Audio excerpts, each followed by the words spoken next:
Hello. It's really nice to see so many people giving up their Friday lunchtime to come and hear about these amazing social entrepreneurs that I'm going to introduce you to. Sort of the unofficial start to the weekend. You could have been in the pub starting earlier, but you chose to come here, so thank you very much. Over the next hour, you're going to be introduced to three amazing organisations that are working to make the world a better place in very different ways. They're very different kinds of organisations. And we'll be sort of considering what kind of organisations they are and how, if you wanted to set up an organisation like this, how you might do it. But I just wanted to ask people, we're going to be talking about social enterprises a lot. So I wanted to get a quick show of hands. How many people have heard of the words social enterprise? Okay, that's fantastic. How many people think they know accurately what a social enterprise is? Okay, less. So that's interesting. So I just thought I'd start off with that. The easiest way to think about social enterprises is the two words. So first bit is the social bit, which is the social mission. That's the problem that you're trying to solve. With two of the organisations you're going to meet today, the problem that they're trying to impact is homelessness. Francesca, on my left here, your colleague told me that your social mission is trying to affect serious change in the world. So that's a far more broad sweeping social mission. We're going to get into that as well. So first bit of social enterprise, the social mission, the problem that you're trying to solve. The second bit is enterprise, which is the business or the organisation around it. And these three organisations have got very different kinds of ways that they've structured their business and also how their business works. It is called Profit with Purpose, so we will definitely be talking about money. We'll be talking about the money you need to start, if you need any money to start. We'll also be talking about whether there's profit in the business and what happens to that profit. And we'll be asking these three as well, how they decide how they're going to pay themselves and how you decide about things like that. So that's it. Social enterprises. I'm very passionate about social enterprises. I was a journalist for 4 years before I was working in my current role, writing stories about social enterprises. I truly believe that they are, all businesses hopefully one day will have a social impact, a positive social impact, because there are so many social problems that need solving. And mainstream business as it is, probably could be argued to, be held culpable for a lot of the ills that are in the world at the moment. But anyway, without further ado, we're going to hear from these three fine people. So, Francesca, would you like to introduce us to GoodBox?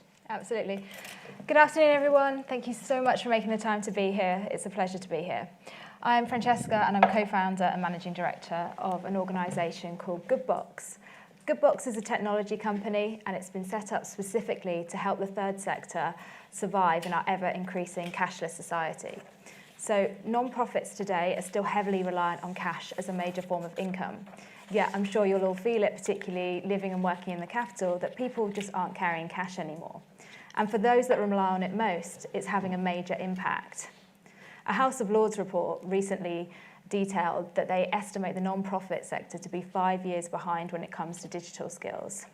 And so for charities, this literally spells disaster. So GoodBox set itself up as a technology company to innovate on behalf of the sector so that that sector didn't have to spend valuable funds and resources on the innovation itself, and then we could leverage it at scale at an affordable price so that everybody could benefit. So at the core of our proposition is our hardware. Steve Jobs made a great quote in one of his later speeches that said, if you're serious about making great software, make great hardware. And that's exactly what we did. We made a fantastic, this is our GoodBox core product. This effectively replaces your traditional cash charity collection bucket, only accepts donations via contactless Apple and Android Pay. One simple tap on the contactless reader and it donates £5 to your charity. Mm. There you go. That sounds like you might have donated £10. No, I donated, but I give all my money away testing my own hardware anyway, so it doesn't make any difference. And we've been working now for, we've been operational for 3 years. We've launched our flagship product, which we designed in Shoreditch, and we have manufactured in Shenzhen in China. And we've raised over 2 million in donations through our infrastructure for charities since we've established ourselves. And really the majority of that has been in the last 9 months since we've launched our key product to market. We work with all sorts of organisations, from museums to religious organisations to smaller school charities, which this one's fundraising for my school. Actually, if anybody would like to test it, feel more than welcome. And we look to become global. Back to the comment you were making earlier, is that really we've now been approached by numerous countries around the world to adopt this infrastructure. The key point of difference, I think, for GoodBox, and if there's many of you sitting here thinking, well, contactless has been around for a while, why couldn't we just adapt what was already in existence and apply that to the charity sector? Well, quite simply, everything that we put into this has had that sector in mind. So half about, when it comes to fundraising, is about the means of being able to facilitate the donation itself, ensuring that that donation is secure, that we go through all of the card payment industries and all of the legislation. But the other heart is about the engagement. And really, what GoodBox is passionate about is storytelling and finding a way that we can connect with our audience and connect donors to great causes and create an ecosystem where there is the right technology in place to create a network of stories to really help non-profits reach different and wider audiences and sustain themselves by leveraging technology like this. So we're still very early days. We are a scale-up. We've just been accepted onto the Tech Nation Accelerator program, which the likes of Revolut and Monzo have been through. It's a fantastic accelerator program. We've got 25 UK employees, and we're really scaling and growing at the moment and looking to go international. We might go on to it. I'll just briefly conclude to say that in order to do this, we've had to secure a lot of funding, which is probably what we'll come to in kind of a later topics, but about profit for purpose. But we've raised over 5 million in investment from equity investors to be able to manufacture and to deliver a fully operative working platform on which we can scale and help many, many more organisations. We work with about 800 organisations at the moment. There are 164 non-profits, 64,000 non-profits on the UK register. And of course, globally, we estimate there to be an opportunity around sort of £583 billion so that we want to be starting to look to access and process. So that's a little bit about what GoodBox does. Okay, fantastic. We talked about social enterprises at the start. Yeah. Do you consider yourself to be a social enterprise? Yeah, absolutely. Yeah. I guess it depends on your definition of social enterprise. But yeah, there's a lot of talk about the different definitions of social enterprise. But I mean, can you tell us how your company's set up? How is it set up? Is it a company limited by? Limited by equity, so we're privately limited by shares. Private limited. Okay, all right, sure. I guarantee. Yeah. And how many charities are you working with at the moment? 800. 800 at the moment, all UK? Yeah, all UK based, yeah. And how long have you been going? How long has the company been going? It was founded in July 2016. So 800 in 3 years. Yeah. That's pretty good going, isn't it? Not bad. We're ramping up. In the latter months, we tend to onboard over about 200 organisations a month at the moment. So. Wow, okay. Busy time. Yeah, I think we got the timing right, which was always key. So I think when you look at starting a business, we were fortuitous with our timing that 3 years ago we were looking at a space, and that a number of the other key acquiring partners were looking at, because I think there was always an argument in the beginning to say, well, why wouldn't the big banks look to support this if it's such a valuable market? Why wouldn't they? And I think because of what GoodBox is able to provide, it's not just about the great technology, it's about the knowledge base, it's about the software, it's about the support, it's about the service. It's really providing those additional elements that your typical bank didn't really want to get into as a niche. And so fortunately for us, we're now partnering with those big organisations to access a wider marketplace too. And Francesca, you're the co-founder. Yeah. So was it you that had the light bulb moment? What happened with the start? I think I have a fantastic business partner as well. He's not able to join today, but he has a very complementary skill set for me, and he actually brought the concept to me at the time. But having worked in a previous role for over 10 years with UK non-profits, it was just to me. So you were in the charity sector before? Yeah, I was actually in the corporate space running corporate social responsibility, and prior to that actually in-house for non-profit organisations. So I kind of knew firsthand a lot of the problems that the sector faced in terms of just being able to have the resource and scale to be able to fundraise successfully was actually quite an ongoing challenge for numerous organisations for whom I met. Okay, fantastic. We're going to move on to a very different organisation now. It's got also a fantastic name, which I hope you're going to tell us about. So this is Meg Doherty from Fat Macy's. Hi everybody. A very different organisation. So I think hopefully that's what will make this panel really interesting, is very contrasting business plans and all the rest. So I run a social enterprise called Fat Macy's. We're essentially a catering company, and we exist to help young people who are living in homeless shelters make the journey from hostel to home. So like your conventional catering company, we do all the things you'd expect. We do canapes, we do breakfast, we do lunches, but there are two things that make us a little bit different and a little bit special, and that's where the sort of social enterprise element comes in. So firstly, in terms of recruitment, we don't hire in your conventional way, so we don't go out and find KPs in front of house staff, but instead we go into homeless shelters and we run a 5-day training academy for young Londoners living in homeless shelters who maybe are unemployed or underemployed or sort of somewhere in the middle. And we train them up in the basic skills in catering and hospitality, and give them an opportunity to work as a team and to learn a little bit about a new industry, or an industry that some of them know a lot about, but maybe he didn't have particularly a positive experience of.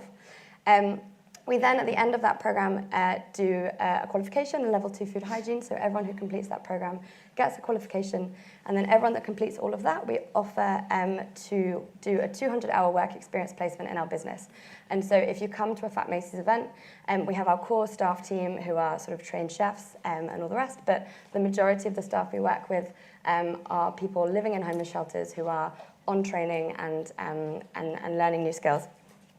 The second thing that makes us a bit different is our profit. So we have a bit of an interesting structure, which is a real pain, but also really good, where we have a business and a charity. And so a percentage of the profits from our business get donated to our charity.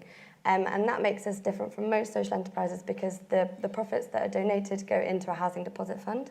And that's really important for us because that builds over time.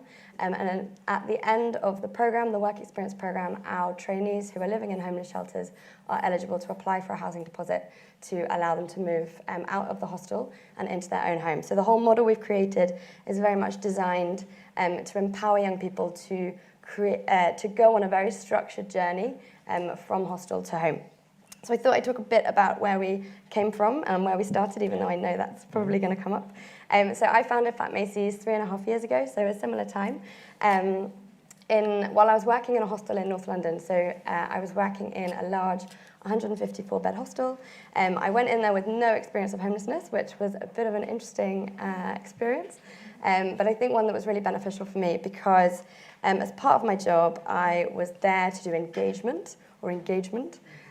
Still not entirely sure what that was meant to be, but the idea was to provide meaningful opportunities for people living in hostels so that they can find a route out and onto a more sustainable future. I found a lot of what was offered didn't really work. And at the same time, I had a lot of conversations with people that talked about how hard they found it to move out of the hostel. So in my naivety, I assumed getting off the streets and into the hostel was the hard bit. And then you'd be fine. It's temporary, you'll move on. And actually for people moving out of hostels and into their own homes, that's the really difficult bit.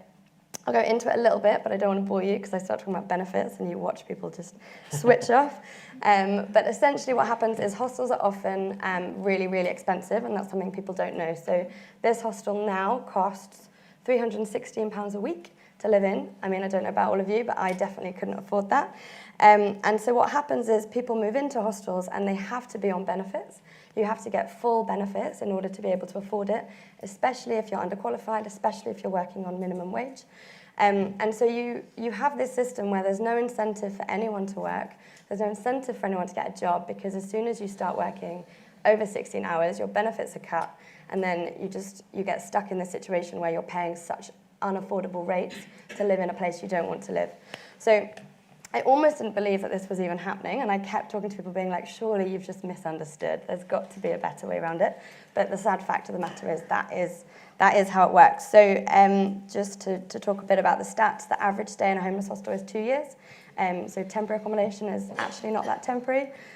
Some people I spoke to have been there for 6 or 7, and you can only imagine the impact that has on your mental health, your sense of well-being, and everything else. And it makes it really impossible to save, so you can't really save any money in that situation. So what we decided to do, we started with a supper club in Brick Lane, one that Lee actually came along to a few years later. Very chaotic, mainly friends and family, just to test this model of can we use food to create a pathway for people to move out of homeless shelters. Since that first event, which was scary, but happened, and we got through, we've then done a series of supper clubs, a series of events, and created a model which is co-designed with our trainees. So people that come onto our program really feed into the program to make sure it's tailor-made to fit each individual trainee and they get as much out of it as possible. So what we've done, which is probably interesting for people here, is we've created a sort of innovative model of business and charity that work together to create a social enterprise. So on the one hand, our trainees work in our business and they get real-life work experience. They work with chefs. They do budgeting, they work in the kitchen, they work front of house, they build their confidence. And on the other side, through our charity, they're eligible for a series of grants to help them get the things that are really holding them back. So we can help them get ID, we can help them get interview clothes and shoes, little bits and pieces for their houses that they'll need. And then at the end of the program, they can get the housing deposit to help them make a very sustainable transition from hostel to home. So just to touch on our impact, we've been running for just over 3 years. We've helped 3 people move from hostel to home. In contrast to the sort of amazing figures we had, we're on a very, very small scale and we're working with really small numbers, but in a very tailored way so that we know that when people move out and they move into their own homes, they've got the best possible chance of sustaining that tenancy. And our next steps are very terrifying, but we realised really early on that it's really difficult to run a catering company without a kitchen, and there's only so many times you'll sit at Old Street Roundabout with an oven waiting for a Uber to take pity on you and take you home, that you think things have got to change. So we've raised some money for a permanent restaurant in Peckham that will be opening in early 2020. This will provide us with a huge opportunity to scale so we can run sort of full capacity, but also will really improve our impact, which is what we're all about, really. And the very exciting thing about this for me is this restaurant comes with a 4-bed flat above. So the next stage we're looking at is whether we can sort of challenge hostels, which I don't think really work, and create an incorporated model of housing and accommodation, housing and employment, all in one unit in a progressive and sustainable sort of way that actually really helps the people that we're trying to support, using business as the fundamental to support all of the charitable works. So fantastic. That's us. Yeah, let's have a round of applause for that. Thanks, Meg. I had some questions and you've answered all of them. Sorry, so thanks very much I for tend that. to do that. I just wondered, obviously you're working in a homeless hostel, and this is how this came about. But so, would you say beforehand you were particularly passionate about homelessness, and why, if so? So no, it was one of those things, and I think that's where this really came from, is that I didn't know anything about it, and I had the same issues I'm sure lots of people have when someone comes to you on the tube, when someone's asking for money, like what do? You sit there with this moral dilemma, it's all really awkward, and you sort of don't know what to do. My background had been in sort of teaching and disability, so it's something completely different, and I think for me it was almost that absolute blindness about a topic that made me see the gaps that maybe hadn't been seen or no one knew what to do about, because I was just so shocked by what people were saying and how the system was. So what we've tried to do is, for the people like me who didn't know what to do, like, do you give to shelter? Do you give to the people that you meet? Do you give to BEAM? Yeah. Well, actually, BEAM didn't exist at the time, but you'll hear about that in a minute. Can we create a way where all you need to do is go out for dinner, but you know that the people there that are serving you are the people that are benefiting from you just doing something, so it's good, but it's not like too worthy. Okay, good stuff. I think we need to move on to Alex. And by the way, one of the things I forgot to say is that at the end, or in the last 20 minutes, I think, you'll have the opportunity to ask questions. So please get your thinking caps on, and we'll bring some mics around, I think, as well. But Alex Stephany is the founder of BEAM. It's a really innovative way of using crowdfunding, and I'm going to let Alex tell you more about that. Cool. So this is Alex. Give him a round of applause. Right, thanks, Lee. I love these Twitter wall things. You kind of let everyone, have a say, but they've also, I think, really brought heckling into the 21st century as well. Have we got any heckling? So feel free, is what I'll say. Okay. So 3 years ago now, I became friends with a homeless man who would sit every day outside my local tube station. And I would buy him cups of coffee, bought him some socks when it was getting cold.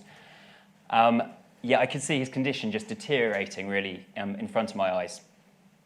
And at one point I remember he disappeared for about 7 or 8 weeks. And then when he reappeared, he just looked completely different. So his sort of big bushy beard, that had been shaved off, and he looked about 10 or 15 years older. And I didn't even recognize him really at first. And I went up to him and I said, "What's going on? Where have you been?" And he said, "Had a heart attack, just been in hospital." And so he spoke, and then I left him and I walked home, and I realized that, very powerfully, that nothing I'd done had made really any difference to this man's life. Nothing that all of the other people that had been doing to help him had made any difference to this man's life. He was in a much worse position than when I first met him. So for me, the obvious question was, what could I have done? What could I have done to have made a material difference to this man's life, and what would that look like? The very first time we spoke, he told me that he hadn't been in work for longer than he could remember. We're talking decades. And so for me, the answer to that question was kind of obvious. It was surely we needed to give this guy the skills, the confidence, the support, so he could support himself.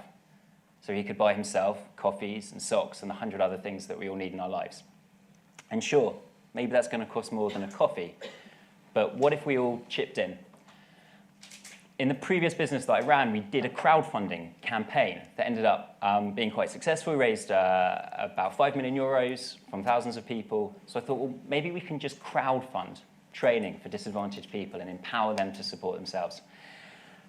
I didn't really know much about homelessness, so the first thing I did was go and research it as much as possible. And that day I learned something quite horrifying, which is that for every one person we see on our streets, there are at least 30 people in temporary accommodation of one form or another, the sorts of places that Meg was talking about earlier. So there's this massive group of people who are legally homeless in the UK, living in pretty dire conditions often.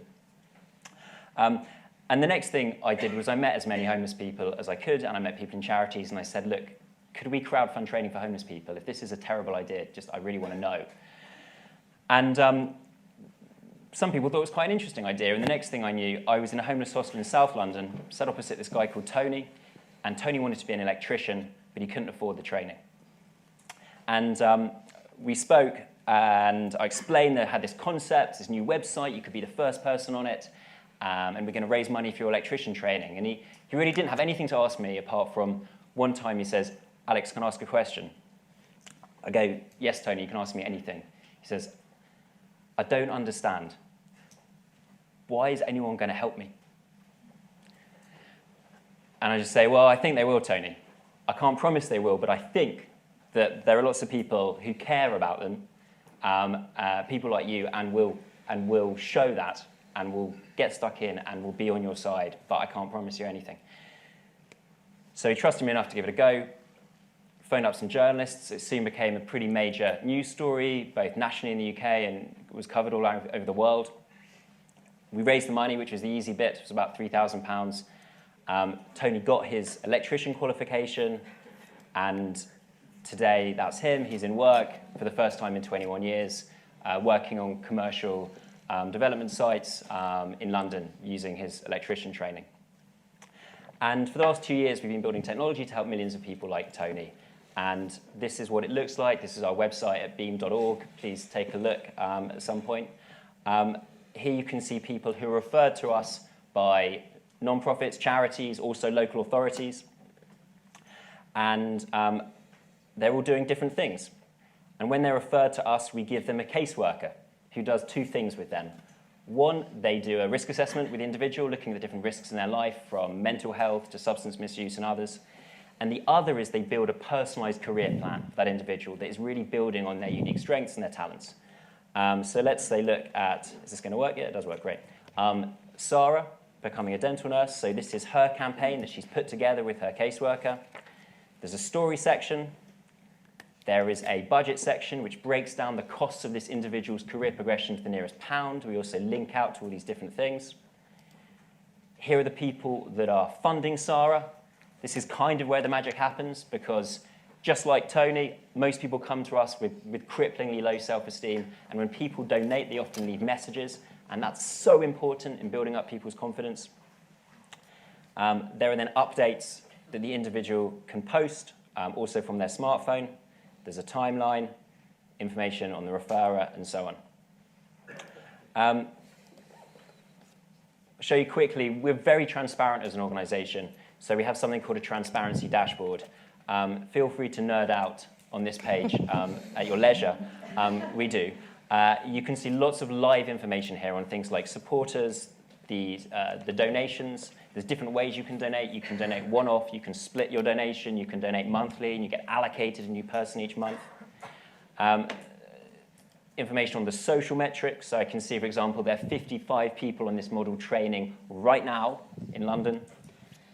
This is a service rating. This is the people on the platform reviewing us, people coming off the platform, information on career paths, diversity, and so on. And then we go a little stage further, and when you donate to support these individuals to pursue their career ambitions, as hopefully some of you may choose to do later on, you get individual KPIs on the impact that you're having. So I can see that I funded 79 people. 24 of these individuals are in work. 12 people are job hunting. 37 people are training, and so on. So that's a bit about BEAM. We launched 2 years ago. We've grown quite quickly. We've now processed about 16,000 donations. You can see much more data on the impact on the transparency page I just showed you earlier. And we've been really lucky to have won some great awards like Best Tech for Good in Europe and in the UK. The vision really here is that we can build the best ever service for disadvantaged, long-term unemployed people to support them into skilled work and become self-supporting. And at the same time build a society that is socially fairer and also more economically productive. Because the people that we are supporting into work are filling valuable skill shortages in companies. And that's another thing I'll quickly add this. A year ago, I thought that we'd be going to companies saying, please hire this homeless person because that's what a nice socially responsible company should do. That's not the conversation we have with companies at all. We go to companies and they're desperate to fill skill shortages, and we are coming with a new pipeline of talented people, and BEAM is about giving these individuals the opportunity to live up to their potential.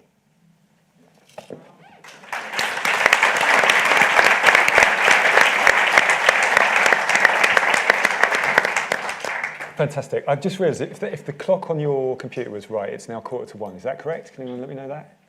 Which means we haven't got a lot of time. So I'm just going to ask like a couple of questions, but then I'm basically going to hand it over to you lot, and you can ask the questions. Alex, I just wanted to ask you, I mean, obviously this relies on donations. I mean, what do you think is marking this out from something like somebody who's got like a monthly donation to shelter or something like that? What's... So we partner with lots of charities, including Shelter, in fact, who refer people to the platform. And there's loads of organisations doing valuable work in this space. I think there's a few things that we've tried to do a bit differently.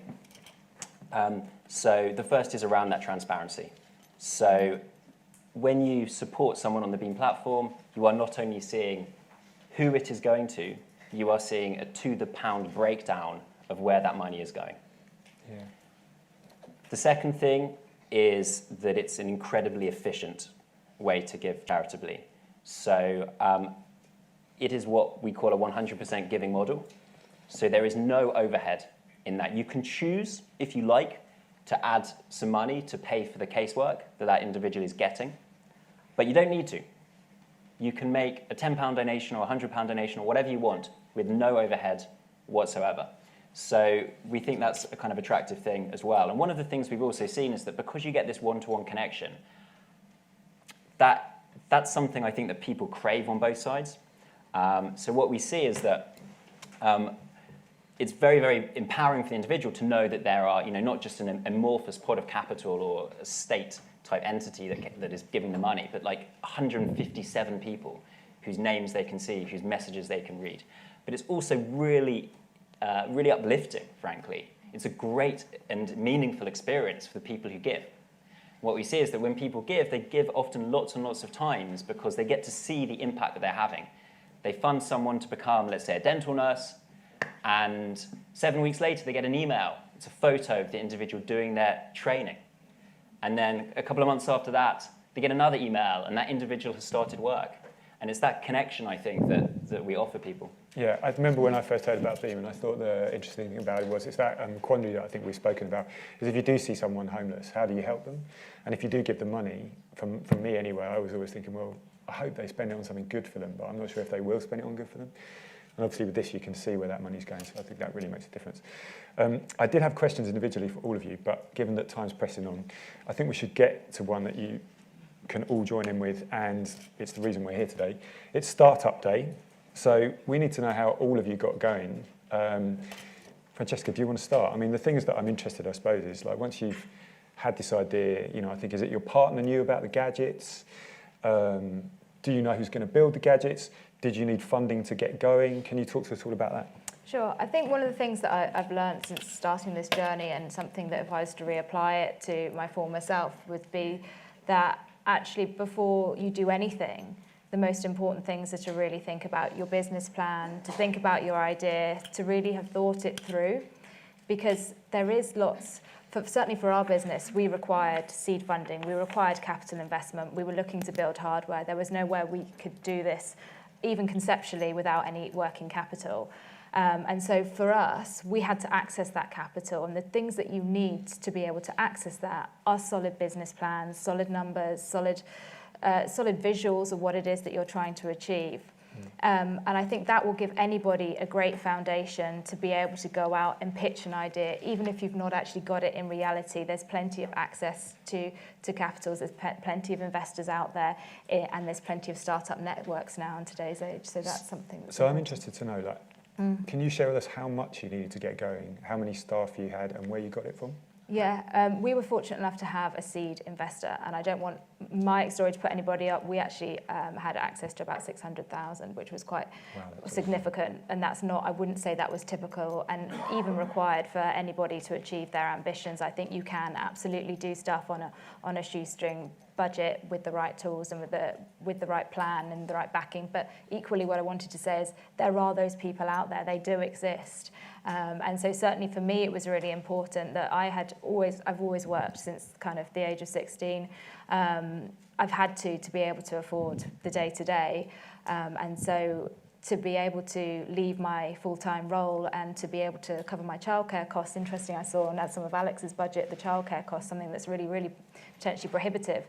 I needed to have a salary to be able to do that. And so I think that's fair that you value yourself in all of this and say that you can access that working capital. There are ways of doing it, but just having that plan. Okay, and where did you find the investor? Who was it? It was through my business partner. It was somebody that he knew, so he was fortunate enough to have that. Connections, can we say?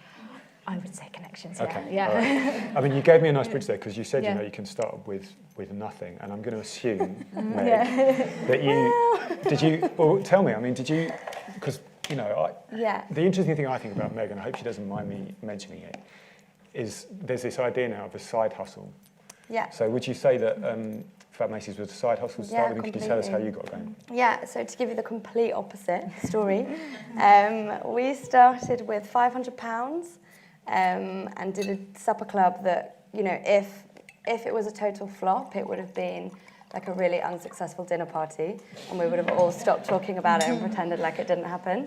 And instead it's turned into sort of a social enterprise. So, you know, there are many different ways to do it, and I think we are still way off getting £600,000 from anyone ever. So, very different approaches. I always have worked alongside it. So I'm not a chef, and I think I had the idea, realised very quickly what I could do and what I couldn't. And for everyone's benefit, took the decision to step out of the kitchen.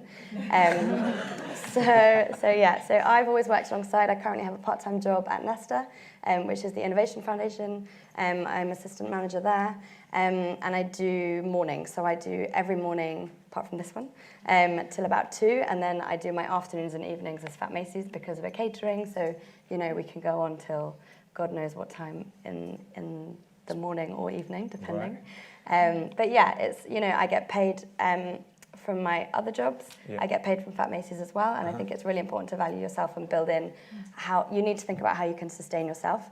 For me and for Fat Macy's, it made sense for me to give away some evenings and weekends and all those stories that you'll hear,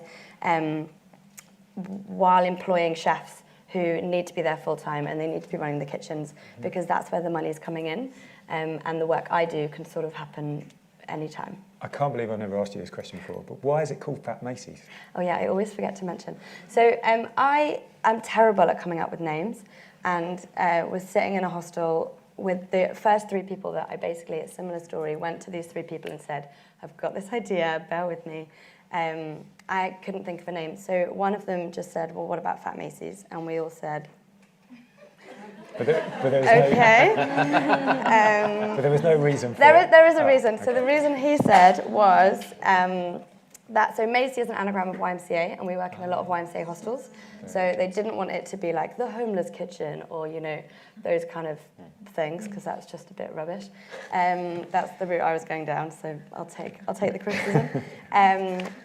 And they have a joke that if you live in a YMCA hostel, because they're catered, you don't have access to kitchens, you get really fat if you live there, because you just get served loads of fried food and loads of greasy rubbish food. Right. So that was it. And yeah, it just sort of stuck, and I think we're too far in now. Okay, love Fat Macy's anyway. Alex, I know that you also had a successful tech company before you started BEAM. So can you tell us, how you started up, what sort of money you needed, if you needed money, where you found that from, how the whole thing got up and running? Yes, so before BEAM, I ran, a more sort of traditional tech company, a venture capital-backed business called Just Park, which is a parking app. And I was really interested in the broad area of how you could use technology and data more for social good. So that was what kind of ushered in that transition. And then in terms of funding, I think you always need investors if you have a big vision, because solving a really big, hard problem is always going to be expensive, basically. Yeah. But in the very early days, for the first year and a half, I funded it, and then some sort of high net worths also gave us some funding, and then we also had some funding from the Mayor of London, Nesta, Unlimited, so some of these kind of social enterprise organisations, and it's tough to get that money. It's often relatively small amounts of money that can come in dribs and drabs. Mm-hmm. And so it's definitely, it's way harder to go out and raise money for a social enterprise or social impact business, call it what you will, than it is for a much more traditional kind of tech startup. You have, I think, you can look at areas like fintech where there's just an absolute flood of capital into some businesses which are great and some businesses which are just terrible. They just happen to be in this kind of area that's sucking up a lot of capital. Mm. And social impact is definitely not one of those areas. I think it may become one of those areas once there's some success stories. But the way the whole investment world works, people need to see some success before they will allocate capital into that area, because they have their own investors, LPs, and there's this inherent conservatism in the model, and people are afraid to invest in something wildly different if there is not kind of a very clear precedent for how that business could be very successful. So you've probably heard this, like the Airbnb of, the Uber of. Yeah. There's that inherent conservatism in the way that innovative organizations are financed. Okay. I think we've only got 10 minutes. Somebody better tell me when to shut up, because otherwise I'm going to keep talking. But yeah, let's get some questions. Have we got microphones here? We have. Okay, there's a gentleman in the back, and I think there's a lady in the second row here with a question. Sorry, you're going to have to come all the way down.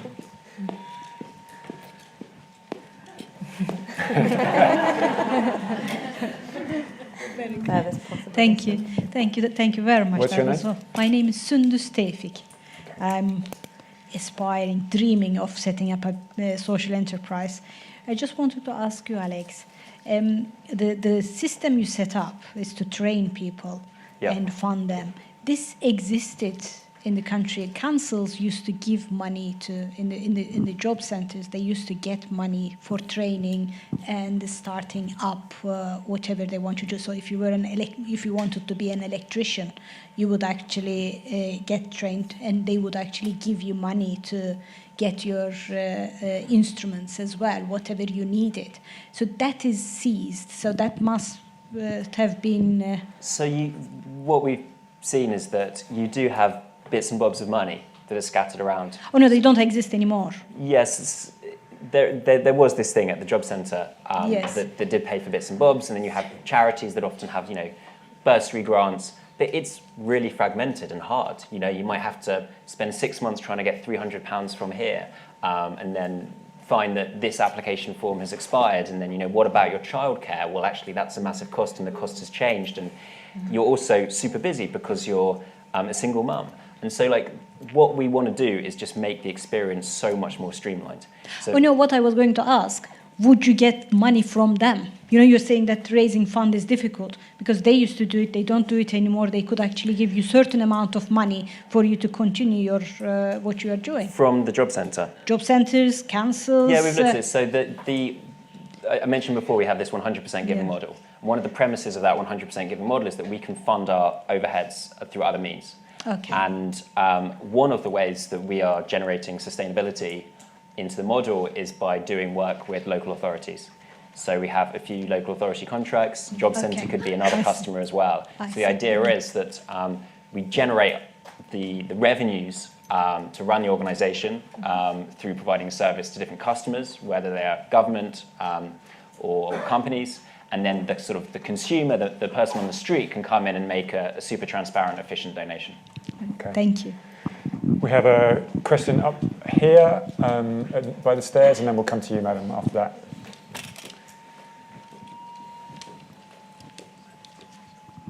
Sorry, I came in halfway, so you might have already covered this, but I would like to know from all three of you, what was the biggest unforeseen problem, dilemma, issue, risk that you've had to face?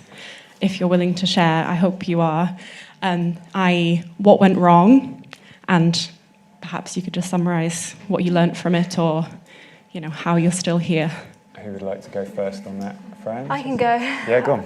I run a technology company, so who's had a mobile phone that hasn't broken? I think when you run a technology business, there's always going to be problems.